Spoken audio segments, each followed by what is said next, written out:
ناظرین،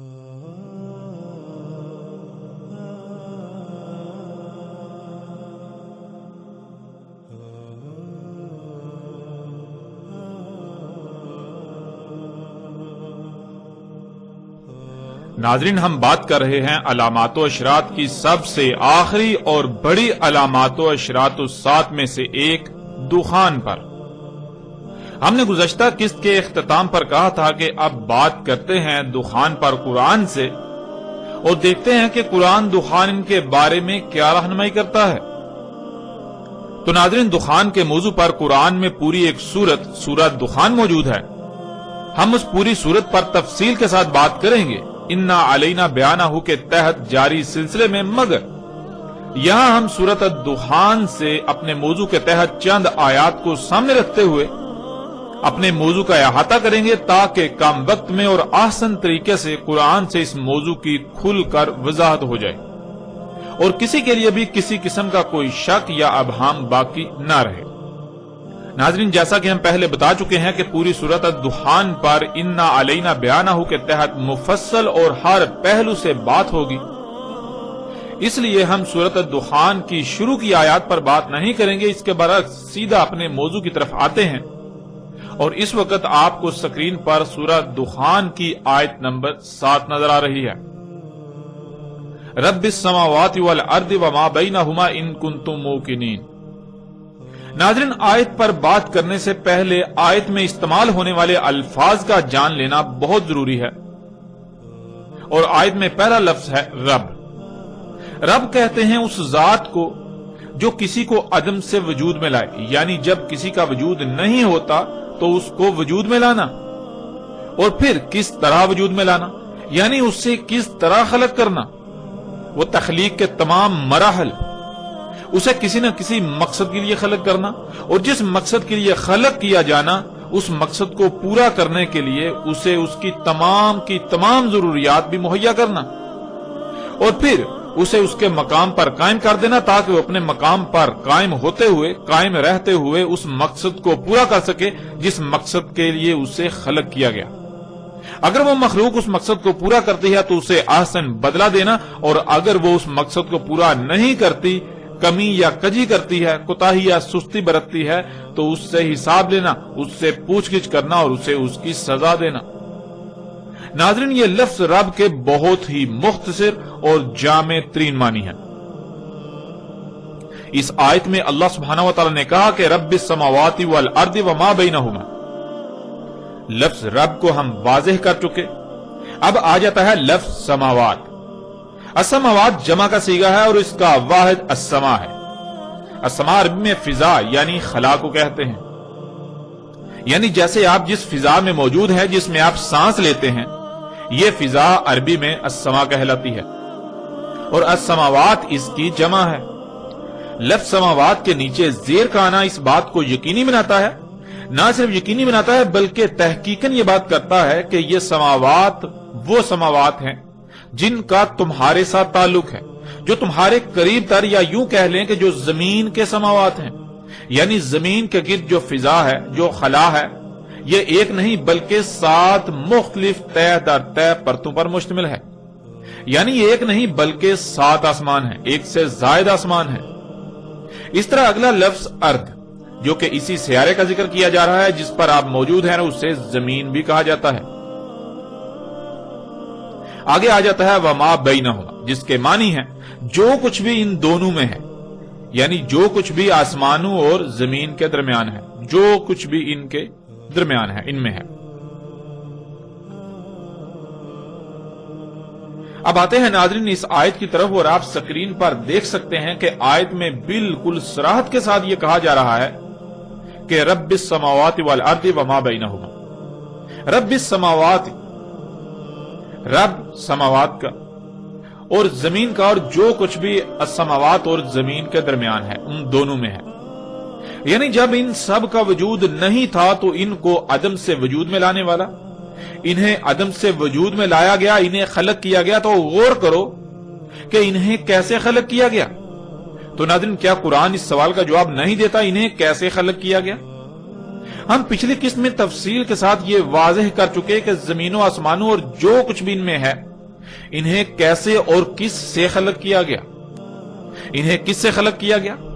انہیں دخان یعنی گیسوں سے خلق کیا گیا۔ جیسا کہ آپ اس آیت کو اپنی سکرین پر دیکھ سکتے ہیں کہ سورہ فصلت کی آیت نمبر 11 میں اللہ سبحانہ و تعالیٰ نے بالکل واضح الفاظ میں یہ بات بتا دی کہ زمین و آسمان خلق سے پہلے دخان یعنی گیسیں تھیں۔ انہیں دخان یعنی گیسوں سے خلق کیا گیا۔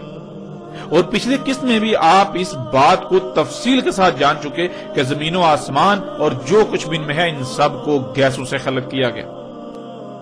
اور پھر ناظرین یہ کہا جا رہا ہے کہ آسمانوں اور زمین اور جو کچھ بھی ان میں ہے سب کے سب کو کسی نہ کسی مقصد کے لیے خلق کیا، اور انہیں کس مقصد کے لیے خلق کیا اس کا علم صرف اور صرف اسی کو ہے جس نے ان سب کو خلق کیا۔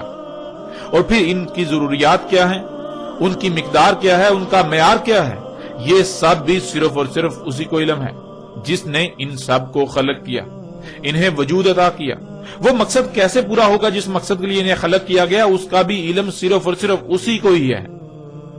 ان کو کس کس مقام پر قائم کرنا ہے یہ بھی صرف اور صرف اسے ہی علم ہے۔ اس لیے اس نے نہ صرف انہیں وجود دیا یعنی خلق کیا، بلکہ ان سب کو خلق کرنے کے بعد جس مقصد کو پورا کرنے کے لیے انہیں خلق کیا اسے پورا کرنے کے لیے ان کے مقامات پر انہیں لگا دیا۔ تمام مخلوقات ایک مشین میں پرزوں کی مانند ہیں، بالکل ایسے ہی جیسے تمہارے جسم میں تمام کے تمام اعضاء ایک دوسرے سے مشروط ہیں، ان کا ایک دوسرے سے گہرا ربط قائم ہے۔ جب ایک اپنی ذمہ داری کو پورا کرے گا تو دوسرا اپنی ذمہ داری پوری کر پائے گا، اسی طرح تیسرا، یوں پورا جسم ٹھیک رہے گا۔ پورے جسم میں ایک بہترین توازن قائم ہے، میزان قائم ہے۔ جب تمام کے تمام اعضاء اپنے اپنے مقام پر رہتے ہوئے اپنی اپنی ذمہ داری پوری کریں گے تو پورے جسم میں وہ میزان، وہ توازن برقرار رہے گا، یوں پورا جسم ٹھیک رہے گا۔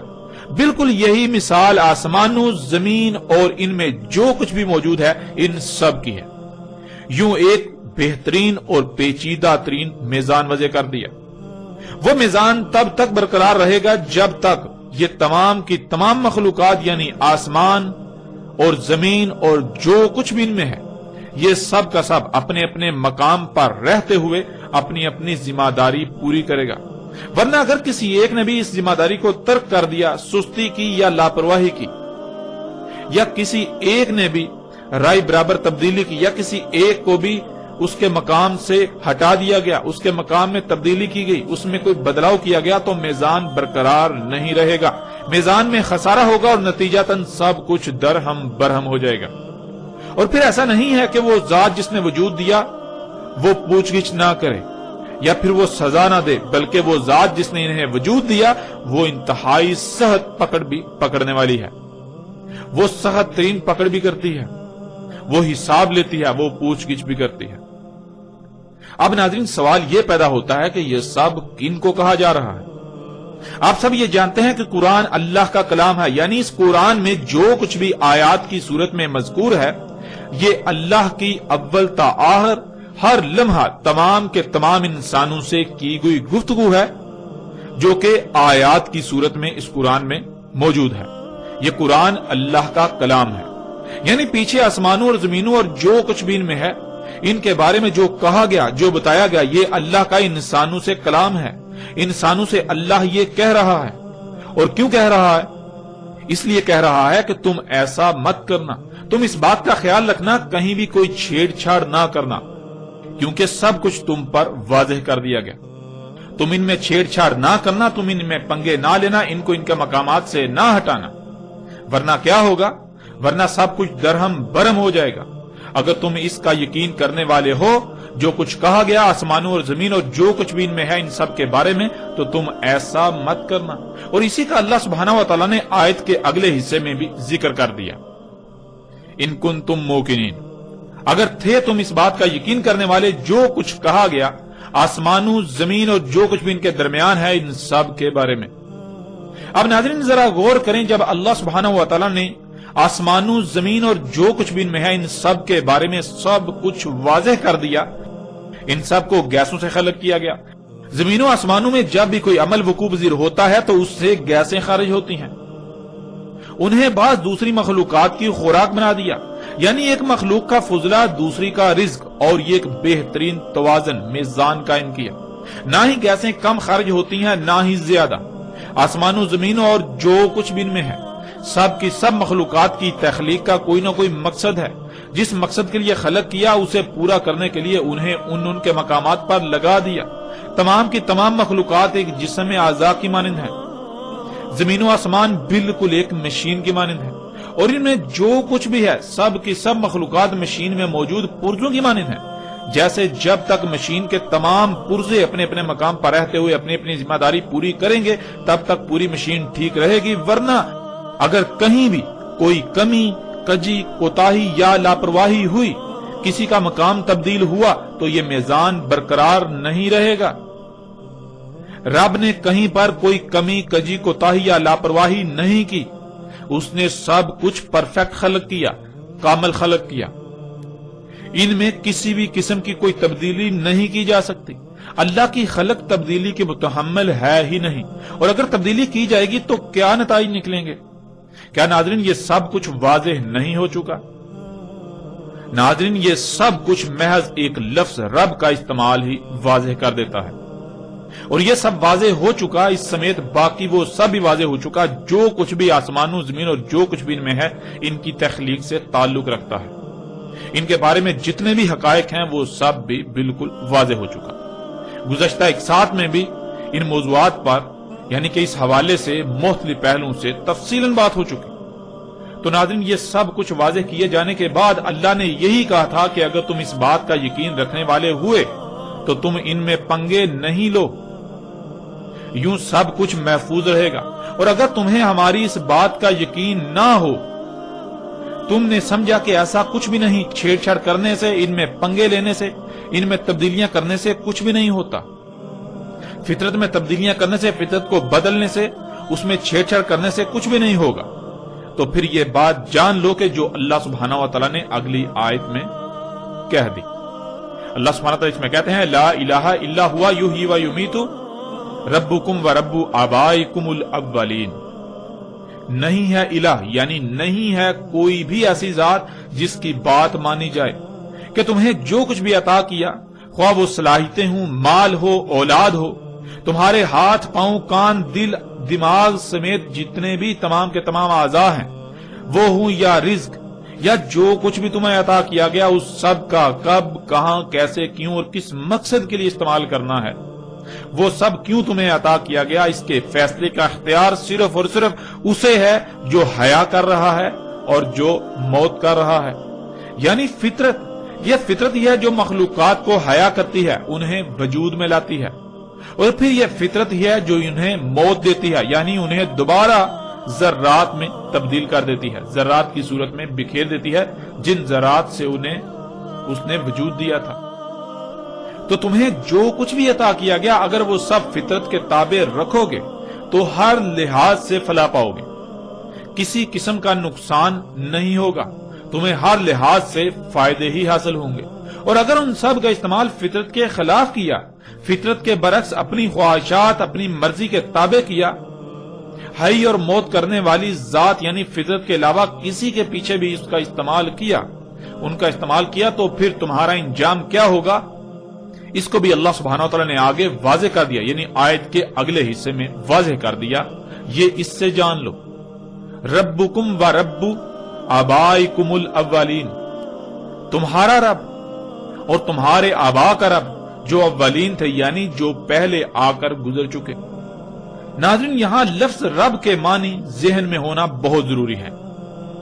تمہارا رب یعنی جب تمہارا وجود نہیں تھا تو جس نے تمہیں وجود دیا، اور پھر کسی نہ کسی مقصد کے لیے وجود دیا، جس مقصد کے لیے وجود دیا سب کچھ واضح کر دیا، جیسا کہ پیچھے سب واضح ہو چکا کہ خواہ کچھ بھی ہو جائے فطرت پر قائم ہونا ہے، ہر طرف سے کٹ کر، بالکل یک رخ ہو کر، فطرت میں کوئی تبدیلی نہیں کرنی، فطرت میں کوئی چھیڑ چھاڑ نہیں کرنی، ورنہ تمہارا انجام کیا ہوگا، وَرَبُّ آبَائِكُمُ الْأَوَّلِينَ، تمہارے آبا کا رب یعنی جو زمین میں تم سے پہلے آباد تھے، انہیں بھی یہی ذات وجود میں لائی تھی، اور ان پر بھی یہ سب واضح کیا تھا، اور انہوں نے کیا کیا، اور پھر ان کا انجام کیا ہوا یہ سب تمہارے سامنے واضح کیا جا چکا۔ ناظرین، کون ہیں آبائکم الاولین؟ ذرا غور کریں، وہ کون لوگ ہیں جو موجودہ قوم سے پہلے زمین پر آباد تھے، جو اس قرآن کے نزول سے پہلے دنیا پر آباد تھے، دنیا سے ہو کر گزر چکے۔ جب آپ غور کریں گے تو آپ کے سامنے دو طرح کے لوگ آئیں گے، آپ کو دو طرح کے لوگ نظر آئیں گے۔ ایک وہ جنہیں قرآن رسول، نبیین، صدیقین، شہداء اور صالحین قرار دیتا ہے، اللہ کے بھیجے گئے رسول اور ان کے ساتھ دینے والے، ان کی اطاعت کرنے والے۔ اور دوسرے وہ جنہیں قرآن مفسدین قرار دیتا ہے، جو ذلت امیز ہلاکتوں کا شکار ہوئے، قوم نوح، قوم عاد، قوم سمود، قوم لوط، قوم شعیب اور آل فرعون وغیرہ۔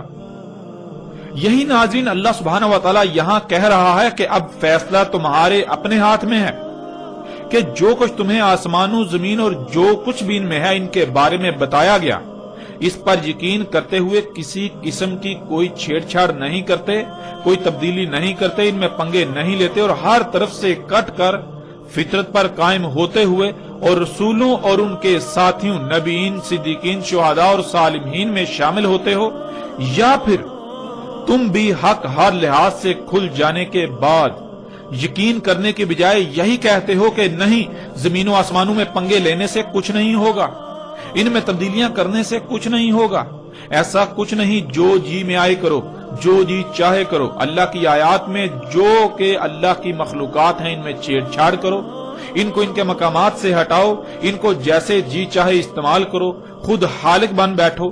اس نے ہماری ضروریات کیا تھیں وہ خلق کی ہی نہیں، اگر کی تو اسے علم ہی نہ تھا کہ کیسی خلق ہونی چاہیے تھی، کیسی خلق کی جانی چاہیے تھی، اس نے فرض کر دیا، اس نے نامکمل خلق کی، وہ بھول گیا تھا، اس لیے خود سے اپنی تیز ترین ضروریات خلق کرو، اور پھر یوں زمین و آسمانوں میں پنگے لیتے رہو، کچھ بھی نہیں ہونے والا، ان میں کوئی خرابی نہیں ہونے والی، اور یوں کہتے ہوئے پھر یہی کرو گے۔ اگر ایسا کرتے ہو تو پھر تم اپنے آبا، کون ہے تمہارے آبا؟ تمہارے آبا ہیں قوم نوح، قوم عاد، قوم سمود، قوم شعیب، قوم لوط اور آل فرعون، ان کا انجام بھی ذہن نشین کر لو۔ جس طرح وہ عبرت کا نشان بنا دیے گئے، بالکل عین اسی طرح تم بھی تمہارے آبا کی طرح عبرت کا نشان بنا دیے جاؤ گے۔ جیسے انہوں نے آسمانوں، زمین اور جو کچھ بھی ان میں ہے، ان میں تبدیلیاں کی، جس سے زمین و آسمانوں میں فساد ہوا اور بالآخر بڑی بڑی تباہیوں کی صورت میں ظاہر ہوا اور وہ ہلاک ہوئے، بالکل وہی تمہارے ساتھ بھی ہوگا۔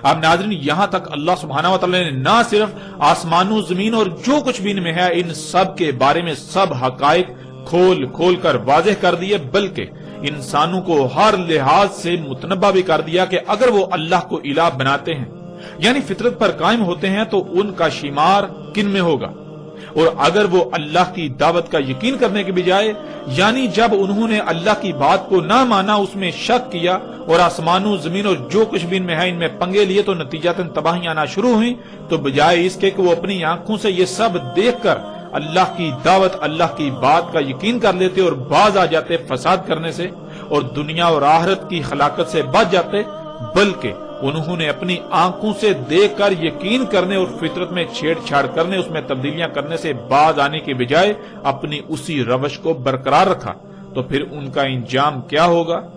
یعنی پھر ان موجودہ انسانوں کا انجام کیا ہوگا؟ یہ سب بھی واضح کر دیا۔ ان کا انجام بھی بالکل وہی ہوگا جو ان سے پہلے ان کے آبا کا ہو چکا۔ کون ہے ان کے آبا؟ قوم نوح، قوم عاد، قوم سمود، قوم شعیب، قوم لوط اور آل فرعون وغیرہ۔ ان سے بالکل مختلف نہ ہوگا، ان کی حالت بھی بالکل انہی کی طرح کی ہوگی، ان کے ساتھ بھی بالکل وہی کیا جائے گا، وہی ہوگا جو ان کے ساتھ ہوا۔ اور ان کے ساتھ کیا ہوا؟ اللہ سبحانہ و تعالیٰ نے قرآن میں بار بار یہ بات کھول کھول کر واضح کر دی۔ ناظرین، اب یہاں سوال یہ پیدا ہوتا ہے کہ اتنا کچھ واضح ہونے کے باوجود بھی موجودہ قوم یعنی زمین پر آباد موجودہ انسانوں نے کیا کیا؟ آپ غور کریں گے تو آپ پر سب کچھ کھل کر واضح ہو جائے گا۔ آگے اللہ سبحانہ تعالیٰ کیا کہتے ہیں اسے بھی جان لیں۔ آگے اللہ سبحانہ تعالیٰ آیت نمبر 9 میں کہتے ہیں بل ہم فی شک یلعبون، بلکہ یہ شک میں پڑے لعب کر رہے ہیں۔ ناظرین، اس آیت میں بھی استعمال ہونے والے الفاظ کو جاننا بہت ضروری ہے۔ اس میں جان لیتے ہیں لفظ یلعبون کو۔ یلعبون لعب سے ہے، جس کے معنی بہت وسیع ہیں، لیکن موضوع کے اعتبار سے ہم یہاں ان میں سے چند معنی بیان کریں گے۔ کسی شے کا غلط استعمال کرنا، کسی ایسے کام میں وقت ضائع کر دینا جس سے کچھ حاصل نہ ہو، ایسے رستے پر چلنا جس کی منزل واضح نہ ہو اور جدھر رستہ نظر آیا ادھر ہی رخ کر لینا، بے مقصد کام کے پیچھے پڑنا، حساس اور نازک اشیاء اور معاملات میں چھیڑ چھاڑ کرنا، فطرت میں چھیڑ چھاڑ کر کے اسے رد عمل پر مجبور کرنا، غیر سنجیدہ ہونا، کھیل کود، فضول کاموں میں وقت کا ضیاع، کسی شے میں غیر سنجیدگی سے چھیڑ چھاڑ کرنا جس سے وہ خراب ہو جائے۔ ناظرین، آیت کے شروع میں لفظ بل آتا ہے، جو کہ عربی کا اصول ہے۔ بل لفظ وہاں استعمال ہوتا ہے جہاں سب کچھ واضح ہو جانے کے باوجود بھی وہی کرنا۔ بل ہم فی شک، یعنی جب انہوں نے اللہ کی دعوت کو، اللہ کی اس بات کو، ان حقائق کو تسلیم نہ کیا جو اللہ نے آسمانوں، زمین اور جو کچھ بھی ان کے درمیان میں ہے ان کے بارے میں کہا، اسے تسلیم نہ کیا اور الٹا وہی کیا جس سے اللہ نے منع کیا تھا۔ انہوں نے آسمانوں، زمین اور جو کچھ بھی ان میں ہے ان میں پنگے لیے، تو پھر وہی ہوا جو اللہ نے کہا تھا۔ اللہ نے کہا تھا کہ اللہ کی خلق تبدیلی کی متحمل ہے ہی نہیں، اللہ کی خلق کے لیے تبدیلی ہے ہی نہیں۔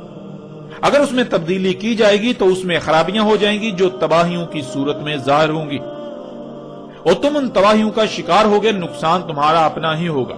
تو جب انہوں نے اس بات کو نہ مانا اور وہی کیا، اللہ کی خلق میں تبدیلیاں کی، اس میں چھیڑ چھاڑ کی، فطرت میں تبدیلیاں کی، فطرت میں چھیڑ چھاڑ کی، اس میں پنگے لیے، تو پھر وہی ہوا کہ رد عمل آنا شروع ہو گئے۔ چھوٹے موٹے زلزلے، طوفان، آندیاں، سیلاب، بے وقت اموات، بیماریاں اور طرح طرح کے مصائب وغیرہ۔ تو بجائے اس کے کہ یہ اب بھی یقین کر لیتے، یعنی اللہ نے جو کہا تھا انہوں نے نہ مانا، نہ مانتے ہوئے انہوں نے وہ پنگے لیے، پنگے لینے کے بعد پھر جو اللہ نے کہا تھا وہ سچ ثابت ہو گیا، انہوں نے اپنی آنکھوں سے دیکھ لیا۔ آنکھوں سے دیکھ لینا یعنی کہ یقین کر لینا، تو آنکھوں سے دیکھ لینے کے باوجود یقین کرنے کی بجائے، یقین کر کے فطرت میں چھیڑ چھاڑ کرنے سے باز آ جانے کی بجائے انہوں نے کیا کیا؟ انہوں نے اپنی آنکھوں سے وہ سب دیکھنے کے باوجود پھر وہی کیا، وہی کرتے رہے جس سے اللہ نے منع کیا۔ جب سب کچھ ان کے سامنے آ گیا، ان کے اعمال کے رد عمل کے سامنے آ گئے، تو بجائے اس کے کہ یہ اب بھی یقین کر لیتے اور فطرت میں چھیڑ چھاڑ کرنے سے باز آ جاتے، کیونکہ اب تو یہ اپنی آنکھوں سے وہ سب دیکھ چکے تھے جس کا بار بار اللہ نے ان کو کہا، اپنے رسولوں کے ذریعے، اپنے غلاموں کے ذریعے۔ لیکن ان کا معاملہ یہ ہے کہ انہوں نے اپنی آنکھوں سے دیکھ لینے کے بعد بھی یقین کرنے کے بجائے بلکہ وہی سب کر رہے ہیں، وہی سب کیا اور آج بھی کر رہے ہیں۔ اور کیوں کر رہے ہیں؟ اللہ سبحانہ و تعالیٰ نے اس کا بھی جواب آگے دے دیا۔ ہم فی شک، یہ شکوک میں ہے، یعنی ان کو ابھی بھی یہی لگتا ہے کہ ہو سکتا ہے کہ کل کو ہم اس مقام پر پہنچ جائیں کہ یہ سب ہمارے کنٹرول میں آ جائے، یہ سب ہمارے کنٹرول میں ہو جائے، ہمارے پاس اتنی قوت آ جائے، یعنی ہم ایسی ایجادات کر لیں کہ ان تباہیوں کو روکنے پر دسترس پا لیں۔ اور ان شکوک میں کیا کر رہے ہیں؟ اللہ سبحانہ و تعالیٰ نے آگے اس کا بھی جواب دے دیا۔ یلعبون، یہ ایسے رستے پر چل رہے ہیں جس کی منزل کا انہیں علم ہی نہیں، اور انہیں جدھر رستہ نظر آتا ہے ادھر ہی اپنا رخ کر لیتے ہیں۔ اور ناظرین غور کریں کہ آج یہ سب نہیں ہو رہا۔ ترقی کے نام پر فساد کرنے والے، زمین و آسمانوں میں سب کچھ فساد زدہ کرنے والے کیا کر رہے ہیں؟ کیا کوئی ایک بھی شے ایسی ہے جنہیں یہ ایجادات کہتے ہیں جو باقاعدہ منصوبہ بندی کے تحت انہوں نے خلق کی؟ نہیں، بلکہ جو کچھ بھی انہوں نے آج تک خلق کیا وہ سب کا سب حادثاتی طور پر خلق ہوا۔ ان کا مقصد، ان کا ٹارگٹ کچھ اور ہوتا ہے، لیکن ان پر فطرت کے کچھ اور قوانین کھلتے ہیں۔ جو قوانین اور جو چھپی اشیاء ان پر ظاہر ہوتی ہیں تو یہ انہی کے پیچھے اپنا رخ کر لیتے ہیں۔ اسی طرح جیسے جیسے جو فطرت کے قوانین اور چھپی اشیاء ان پر ظاہر ہوتی ہیں تو ویسے ویسے یہ اپنا رخ ادھر ادھر کرتے ہوئے آگے بڑھتے چلے جا رہے ہیں۔ یہ ایسے کام میں وقت ضائع کر رہے ہیں جس سے انہیں کچھ حاصل نہیں ہونے والا۔ تو ناظرین، کیا حقیقت یہی نہیں ہے اگر آپ تھوڑا سا بھی غور کریں تو آپ پر حقیقت روز روشن کی طرح منکشف ہو جائے گی، اور اب تک تو ہر لحاظ سے حقیقت منکشف ہو جانی چاہیے۔ یہ جو کچھ بھی کر رہے ہیں، کیا انہیں اس سے کچھ حاصل ہوگا سوائے ہلاکت کے؟ پھر آگے ناظرین، بے مقصد کام کے پیچھے پڑنا۔ تو ناظرین، آج انسان جو کچھ بھی کر رہے ہیں، کیا دنیا میں آنے کا مقصد یہی تھا؟ اگر نہیں تو پھر کیا آج پوری دنیا کے انسان مجموعی طور پر بے مقصد کاموں کے پیچھے نہیں پڑے ہوئے؟ اس حوالے سے بھی حقیقت آپ کے سامنے ہے۔ کسی شے کا غلط استعمال کرنا۔ تو ناظرین غور کریں، کیا آج اللہ کی تمام آیات جو کہ مخلوقات ہیں، تمام کی تمام اشیاء کا غلط استعمال نہیں کیا جا رہا؟ انہیں مس یوز نہیں کیا جا رہا؟ اللہ سبحانہ تعالیٰ نے انہیں جن مقاصد کے لیے استعمال کیا، کیا ان کے خلاف اور مقاصد کے لیے استعمال نہیں کیا جا رہا؟ یہ حقائق بھی آپ کے سامنے ہیں۔ اللہ سبحانہ تعالیٰ نے خام تیل کس مقصد کے لیے خلق کیا؟ اللہ سبحانہ تعالیٰ خام تیل سے زمین پر حیات کو وجود دیتے ہیں۔ کبھی آپ نے غور کیا آپ کے جسم پر بال جو کہ نائلون ہے، فلیکسیبل پلاسٹک، آپ کے جسم پر ناخن یہ پلاسٹک ہے، یہ کہاں سے آ گیا؟ کبھی آپ نے غور کیا آپ کے جسم کے اندر چربی جو کہ تیل ہے، آپ کی ہڈیاں کس سے بنی؟ وہ مواد، وہ میٹیریل کہاں سے آیا؟ غور کریں، جو آپ کھاتے ہیں آپ اس سے بنے۔ آپ کیا کھاتے ہیں؟ آپ گوشت کہاں سے بنا؟ نباتات سے۔ آپ نباتات، فصلیں، پھل پھول کھاتے ہیں، وہ کہاں سے نکلی؟ زمین سے۔ زمین کے اندر وہ مواد خام صورت میں کہاں موجود ہے؟ زمین کے اندر اس کو اللہ سبحانہ و تعالیٰ نے خام تیل کی صورت میں، جسے اللہ سبحانہ نے قرآن میں بار بار 3 کہا، کالے رنگ کا کیچڑ، وہ زمین کے اندر رکھ دیا۔ تو غور کرے، کیا اس 3 کو، کالے رنگ کے کیچڑ کو جسے آپ آج خام تیل کہتے ہیں، اس کا غلط استعمال نہیں کیا جا رہا؟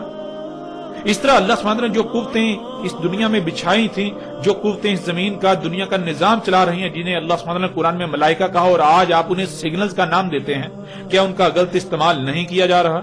کیا آج اللہ کی تمام مخلوقات کا غلط استعمال نہیں کیا جا رہا؟ حقیقت ہر لحاظ سے آپ کے سامنے ہے۔ پھر آگے ناظرین، حساس اور نازک اشیاء اور معاملات میں چھیڑ چھاڑ کرنا۔ تو ناظرین غور کریں، زمین و آسمان اور جو کچھ بھی ان میں ہے، یہ سب کیا انتہائی حساس ترین اشیاء اور معاملات نہیں ہیں؟ اور کیا آج مجموعی طور پر پوری دنیا کے انسان اللہ کی اس انتہائی حساس ترین، پیچیدہ ترین مشین زمین اور اس کے گرد گیسوں کی 7 تہ در تہ پرتوں اور جو کچھ بھی ان میں ہے، ان میں چھیڑ چھاڑ نہیں کر رہے؟ ان میں بگاڑ پیدا نہیں کر رہے؟ ان میں خرابیاں نہیں کر رہے؟ حقیقت ہر لحاظ سے آپ کے بالکل سامنے ہے۔ فطرت میں چھیڑ چھاڑ کر کے اسے رد عمل پر مجبور کرنا۔ تو ناظرین، کیا آج پوری دنیا کے انسان فطرت میں چھیڑ چھاڑ نہیں کر رہے؟ ذرا غور تو کریں، خود کو ڈاکٹر کہلوانے والے کیا کر رہے ہیں؟ یہ میڈیکل انڈسٹری کیا کر رہی ہے؟ فطرت میں چھیڑ چھاڑ، اللہ کی مخلوقات کی چیر پھاڑ، ان میں پنگے لے رہے ہیں، تحقیق کے نام پر فساد در فساد کر رہے ہیں۔ تو پھر کیا فطرت رد عمل ظاہر کرنے پر مجبور نہیں ہوگی؟ کیا فطرت رد عمل ظاہر نہیں کرے گی؟ حقیقت آپ کے سامنے ہے۔ کیوں نہیں، بلکہ آپ یہ سب آج اپنی آنکھوں سے دیکھ رہے ہیں۔ جس قدر میڈیکل کا شعبہ بڑھتا جا رہا ہے، اس قدر طرح طرح کی بیماریاں بھی بڑھتی چلی جا رہی ہیں۔ انجینئرز کو لے لیں، وہ کیا کر رہے ہیں؟ وہ فطرت میں چھیڑ چھاڑ کر کے فطرت کو رد عمل پر مجبور کر رہے ہیں۔ کیا وہ ایسا نہیں کر رہے؟ ذرا غور تو کریں، پہاڑوں کو کاٹ رہے ہیں، پہاڑوں کو، اللہ کی زمین پر خلق کردہ رواسیوں کو ان کے مقامات سے ہٹا رہے ہیں، ان میں لمبی لمبی سرنگیں کھود رہے ہیں، اور پھر اپنی رواسیاں زمین پر ڈیزائن اور خلق کر رہے ہیں۔ تو کیا اس سے زمین کا توازن برقرار رہے گا؟ اللہ سبحانہ وتعالیٰ نے تو قرآن میں بار بار یہ بات واضح کر دی کہ اس نے زمین پر جو رواسیاں، یعنی جو بلند جگہیں، جو چوٹیاں ہیں، ان سے زمین کا بیلنس کیا تاکہ زلزلے نہ آئیں۔ تو یہ انجینئرز کیا کر رہے ہیں؟ ذرا غور تو کریں، کیا یہ اللہ کے قائم کردہ توازن کو بگاڑ نہیں رہے؟ اور پھر یہ جو بلند و بانگ عمارتیں خلق کر رہے ہیں، یہ جو ان کی رواسیاں ہیں، کیا ان سے مزید زمین کا توازن نہیں بگڑ رہا؟ ناظرین ذرا غور تو کریں، تو کیا پھر زلزلے نہیں آئیں گے؟ کیوں نہیں؟ جب فطرت میں چھیڑ چھاڑ کر کے اس کو رد عمل پر مجبور کیا جائے گا تو فطرت رد عمل کا اظہار نہ کرے؟ ایسا کیسے ہو سکتا ہے؟ اور کیا یہ سب آج آپ اپنی آنکھوں سے پوری دنیا میں ہوتا ہوا نہیں دیکھ رہے؟ آج یہ سب اپنی آنکھوں سے آپ ہوتا ہوا دیکھ رہے ہیں۔ اس کے علاوہ ناظرین جتنے بھی شعبے ہیں، جو لوگ بھی ترقی کے نام پر جو اعمال کر رہے ہیں وہ کیا کر رہے ہیں، اگر آپ تھوڑا سا بھی غور کریں گے تو حقیقت ہر لحاظ سے کھل کر آپ کے سامنے ہے۔ پھر آگے ناظرین غیر سنجیدہ ہونا۔ تو ناظرین غور کریں کہ آج کسی میں سنجیدگی ہے؟ اگر کوئی سنجیدہ ہوتا ہے تو وہ چیختا ہے، چلاتا ہے کہ یہ سب نہ کرو۔ اگر کوئی سنجیدہ ہوتا تو جب وہ اپنے اعمال کا رد عمل دیکھتا تو فوراً باز آ جاتا اور دوسروں کو بھی متنبہ کرتا۔ لیکن کیا کہیں پر کوئی سنجیدگی نظر آتی ہے؟ نہیں، ہرگز نہیں، بالکل نہیں۔ پھر آگے ناظرین کھیل کود، فضول کاموں میں وقت کا ضیاع۔ آج پوری دنیا کے انسانوں کو دیکھیں تو آپ کو یہی نظر آئے گا کہ بجائے یہ کہ وہ اللہ کی دعوت کو تسلیم کرتے، اگر نہیں تو اپنی آنکھوں سے دیکھ لینے کے بعد یقین کرتے اور عملاً میدان میں اترتے، لوگوں کو متنبہ کرتے، دنیا میں آنے کے مقصد کو پہچان کر اس پر قائم ہوتے، دوسروں پر وہ مقصد واضح کرتے، مگر یہاں تو گنگا الٹی ہی بہہ رہی ہے۔ ہر کوئی کھیل کود میں مصروف ہے، کہیں پر کرکٹ تو کہیں پر ہاکی، کہیں پر فٹ بال تو کہیں پر کوئی اور گیم۔ اس طرح کھیلوں کی بھرمار ہے اور ہر کوئی کھیل کود میں مصروف ہے۔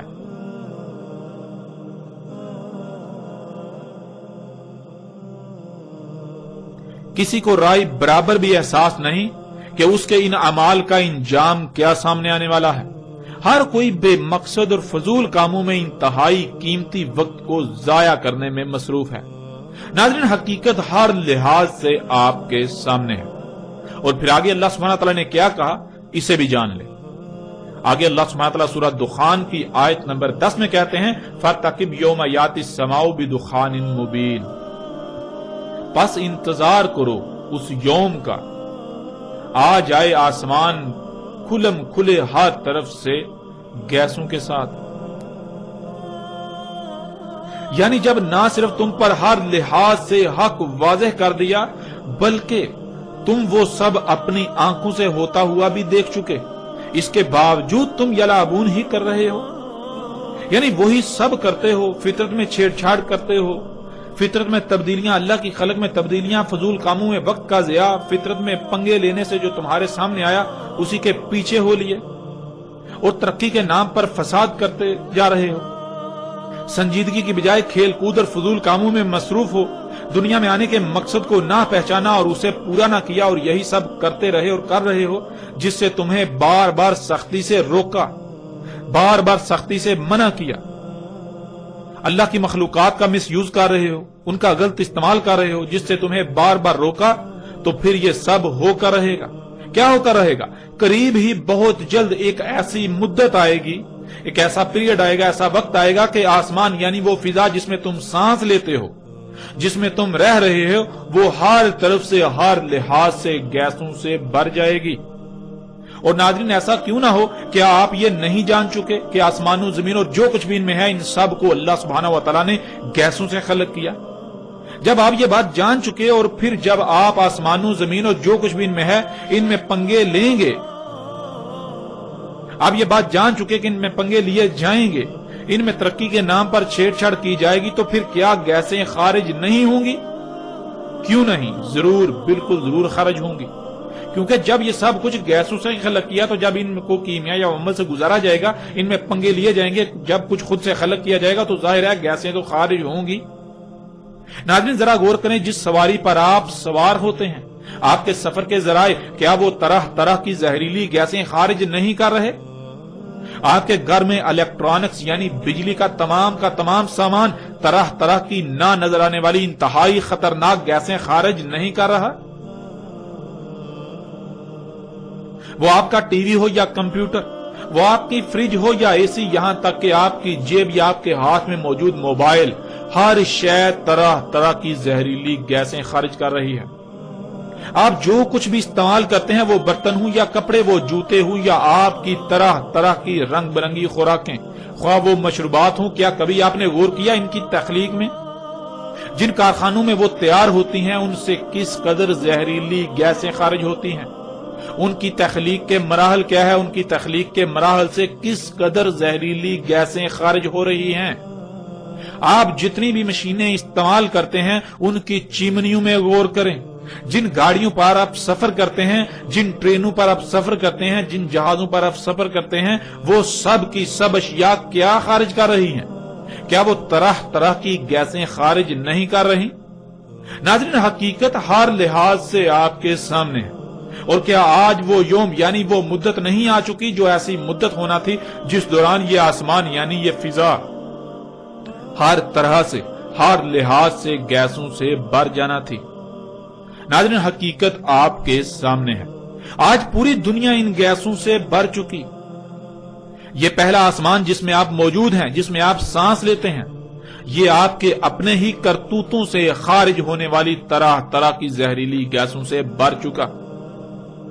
کیا آپ کو یہ سب نظر نہیں آ رہا؟ کیا آپ اندھے ہیں؟ کیا آپ اللہ کے قانون میں اموات ہیں؟ کیا آپ قبروں میں ہیں؟ کیا آپ اللہ کے قانون میں محض چوپائے ہیں؟ ناظرین، غور تو کریں، کیا یہ سب آج آپ کو نظر نہیں آ رہا؟ جبکہ یہ اٹل حقیقت ہے، اس کے باوجود اگر آپ کو نظر نہیں آ رہا تو اللہ سبحانہ وتعالی قرآن میں بار بار ایسوں کو اموات قرار دیتا ہے، ایسوں کو قبروں میں قرار دیتا ہے، ایسوں کو چوپائے یا پھر شر الدواب قرار دیتا ہے۔ یہ جو چلنے پھرنے والی رینگنے والی مخلوقات ہیں، ان میں سے جو سب سے شر ہیں وہ قرار دیتا ہے، یعنی جن کی وجہ سے زمین و آسمانوں میں سب کو نقصانات، تباہیاں لاحق ہوتی ہیں، جن سے فائدہ حاصل ہونے کی کوئی توقع ہو ہی نہیں سکتی۔ تو ناظرین، حقیقت کیا ہے؟ آپ غور کریں، آپ کو یہ بھی سمجھ آ جائے گی کہ آپ کا شمار اللہ کے قانون میں کن لوگوں میں ہے، کہاں پر ہے، آپ کہاں کھڑے ہیں۔ آپ اللہ کے قانون میں حیا ہیں یا پھر آپ اللہ کے قانون میں اموات ہیں، قبر میں ہیں۔ تو ناظرین، جان لے یہ حقیقت آپ کی آنکھوں کے سامنے ہے، اس کو آپ جھٹلا نہیں سکتے۔ اگر آپ اسے تسلیم کرنے سے انکار کرتے ہیں تو نقصان آپ کا اپنا ہی ہوگا، کسی دوسرے کا نہیں۔ آج اگر آپ نہیں تسلیم کرتے اور اپنی سابقہ روش کو برقرار رکھتے ہیں تو جان لیں ان قریب آپ چیخ چیخ کر تسلیم کرنے کا اعلان کریں گے، لیکن تب کوئی نفع نہ دے گا، تب آپ کا ماننا فرعون کے ماننے کی مثل ہوگا۔ تو ناظرین، بڑھتے ہیں آگے اور دیکھتے ہیں کہ اللہ سبحانہ و تعالیٰ نے سورہ دخان کی اگلی آیت میں کیا کہا۔ آگے اللہ سبحانہ و تعالیٰ کہتے ہیں سورہ دخان آیت نمبر 11، یغشی الناس ھذا عذاب علیم، جو انسانوں کو ڈھانپ لے گا یہ سزائے علیم ہے، عذاب علیم ہے۔ اللہ سبحانہ و تعالیٰ نے اس آیت میں یہ بات واضح کر دی کہ جب وہ مدت آئے گی کہ آسمان کھلم کھلا ہر لحاظ سے، ہر طرف سے گیسوں سے بھر جائے گا، یعنی یہ فضا جس میں آپ موجود ہیں یہ گیسوں سے بھر جائے گی، تو کیا ہوگا؟ یغشی الناس، انسانوں کو ڈھانپ لیں گی، یعنی جیسے رات کو اندھیرا چھا جاتا ہے کہ ہر شے کو ڈھانپ لیتا ہے، بالکل ایسے ہی یہ گیسیں انسانوں کو ڈھانپ لیں گی۔ یہاں یہ بات ذہن میں ہونا بہت ضروری ہے کہ اندھیرے کو انسانی آنکھ دیکھنے کی صلاحیت رکھتی ہے، لیکن انسانی آنکھ تمام کے تمام گیسوں کو دیکھنے کی صلاحیت نہیں رکھتی، ماں سوائے صرف چند ایک۔ اس لیے اس وقت جب وہ مدت آئے گی، وہ پیریڈ آئے گا، تو اس وقت یہ گیسیں ایسے ہی موجود ہوں گی جیسے اندھیرا چھا جاتا ہے، لیکن عام انسانی آنکھ سے نظر نہیں آئیں گی، یعنی اس طرح نظر نہیں آئیں گی، عام انسانی آنکھ سے نظر آنے میں اس طرح نہیں ہوں گی۔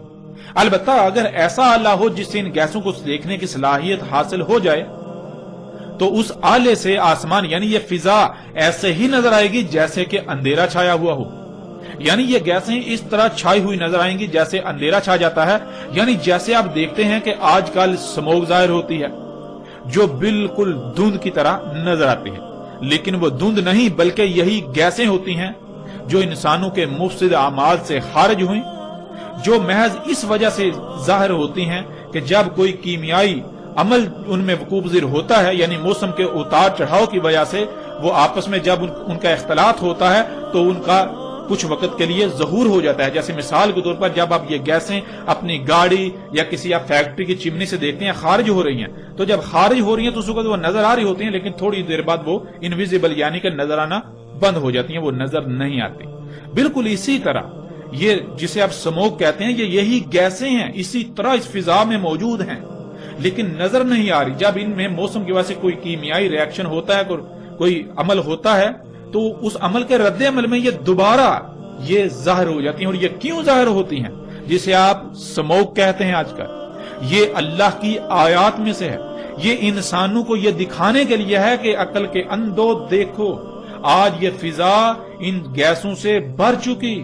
یہ صرف اور صرف آپ کو دکھانے کے لیے اللہ نے قانون میں ایسا کر دیا کہ وقتاً فوقتاً یہ اس طرح ظاہر ہوتی رہیں، تاکہ آپ پر یہ چیز بالکل واضح کر دی جائے کہ یہ اس طرح سے آپ کو لپیٹ میں لے چکی ہوئی ہیں، انہوں نے اس طرح سے آپ کو ڈانپ لیا ہوا ہے. تو ناظرین، جب دنیا میں یہ حالت ہو جائے گی تب اس وقت اللہ انسانوں سے کلام کرتے ہوئے یہ کہہ رہا ہے، ھذا عذاب علیم، یہ عذاب علیم ہے.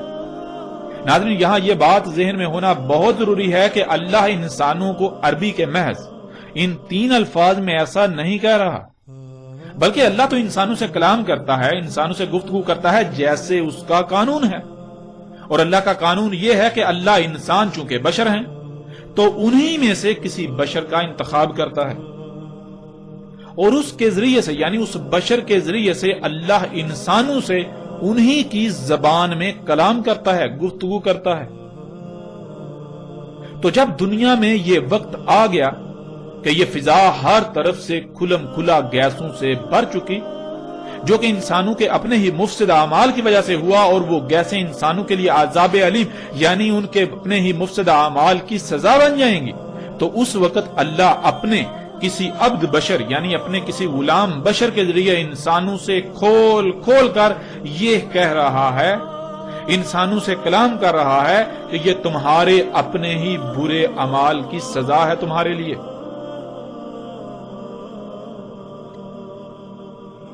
اور ناظرین، ایسا اس لیے کہ انسان اس وقت ان گیسوں کی وجہ سے لاحق ہونے والی بیماریوں، مصیبتوں، تکلیفوں اور طرح طرح کی تباہیوں کا ذمہ دار اللہ کو ٹھہرا رہے ہوں گے کہ یہ سب تو اللہ کر رہا ہے، یہ بیماریاں تو اللہ لا رہا ہے، یہ مصیبتیں تو اللہ لا رہا ہے، ان کا ذمہ دار اللہ ہے.